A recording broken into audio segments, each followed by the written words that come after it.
Well, basically after a 2-day reprieve, the crushing of stocks just continued again. We have inflation coming in hot and is hyperinflation year, and then you have other people saying that we will have deflation. And we have the Fed going from dovish to hawkish, and we have a huge announcement coming from them this week possibly. Will they accelerate tapering and start raising interest rates like now or very soon to now? Will that not only kill the market, but pop the everything bubble? Well, I have an urgent warning for you as an investor, but I will also tell you exactly what I'm doing about it. I just ask in exchange for you to gently tap that like button and consider subscribing too, because it's super easy to do. And if you want to take your investing to the next level and have myself and a group of great people there every step of the way to support and help you out, consider joining the Market Insiders private group where the cyber sale was extended through today. And so if you don't get in today, the prices are never going to be this low again. So today is the last day for that. You get access to 4 courses that teach you how to plan, do evaluation, build up your cash,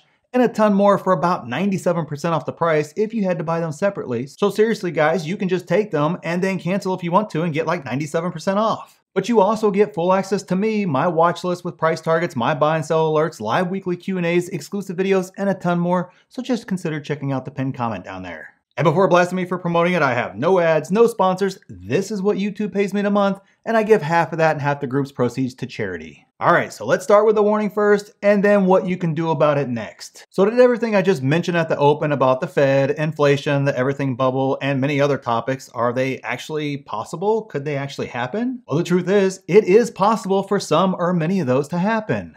But the other truth is also the warning I want to give you guys today, and that is this.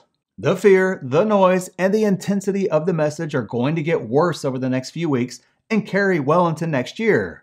It will be far scarier out there than it should be, and you are going to hear it everywhere. If you decide to fall into the fear and listen to the noise, you are going to make mistakes, you're going to miss opportunities, and ultimately you will be left with regret. You are in for some real pain.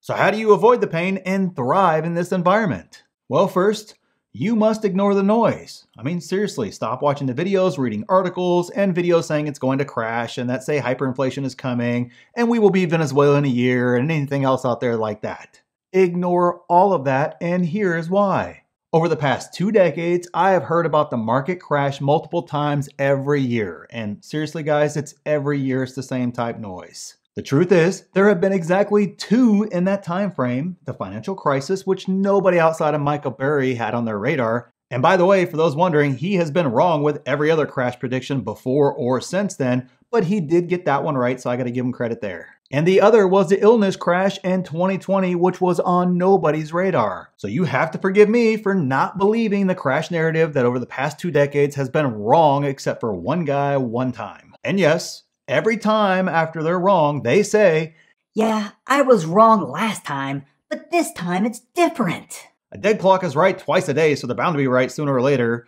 And even if you guess both of those crashes perfectly, and then time the market perfectly, you are still behind those that just continue to invest consistently during that 2-decade run. You are on the losing side no matter what, and the proof is there. And second, if they are right and a crash is here or inevitable, I will be the happiest person on earth. Crashes are where fortunes are made, and you don't go all in a hot market, which is exactly what the narrative that the media and many YouTubers will push. Now sure, you can continue to look for opportunities, and I do buy in hot markets, but it's not the time to go all in. Think of all the people who did go all in at the end of last year or the beginning of this year, when many of our favorite stocks were at all-time highs and just running with no end in sight. I was saying slow down, or honestly, don't buy at all until the valuations look a little bit better for stocks that I love, like Tesla and Palantir and others, and they all ended up eventually falling massively from those all-time highs. And I was telling you to run from the penny stocks and the other speculative stocks that were all the rage at the time,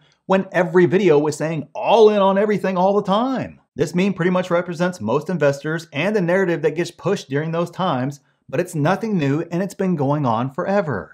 The best time to go all in or to be strategically aggressive is when a market crash does happen. And you don't believe me? Well, let's look at a quick example here. Apple stock could be had in the $3 range in the aftermath of the financial crisis in 2009 or so. Of course, that's split adjusted for what you are seeing there. For those that bought, you are sitting on a 6,000% return. And most stocks don't return that in an entire lifetime, And you got that in about 11 years from an S&P 500 stock.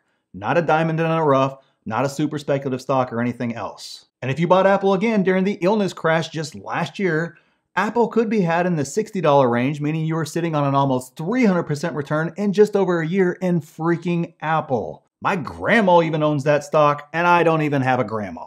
You always hear people say, I wish I would have bought back during one of those crashes. Well, if we get a real crash, you will get your opportunity to buy in that type of environment, which you will find out is the hardest thing to do in investing, because not only are you fighting yourself, you're fighting the media and the narrative and everything else. So how exactly do you overcome that challenge?